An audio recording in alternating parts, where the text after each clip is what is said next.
and this was basic methods of forecasting, but the forecast was inexorable self-termination. And so then I'm thinking not only of, unnecessary human-induced suffering and the failure of the solutions, but existential risk writ large.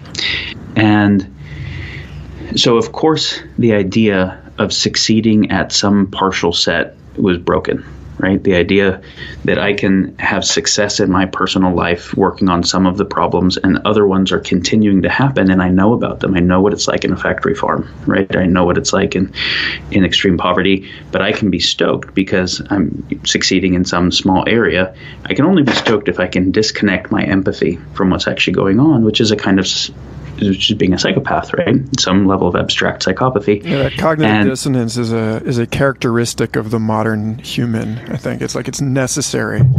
It is. Each of us.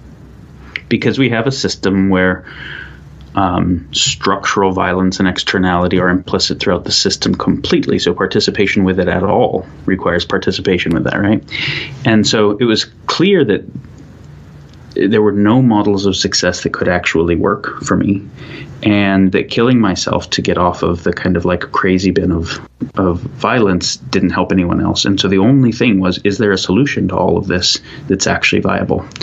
And it was clear that it wasn't going to be more of the kinds of things we were already doing that weren't working. It was going to be, if we've got in the for-profit world something like $70 trillion trading hands every day that is almost all externalizing harm somewhere along a supply chain, then if I was to allocate $1 billion nonprofit dollars really intelligently per day, I'm still 5 or 6 orders of magnitude too small in my effect. How do we have a system where human agency has been predisposed to be directly and indirectly harm causing? How do we change that generator function at scale where all human agency is disposed by the nature of the system to be omnipositive?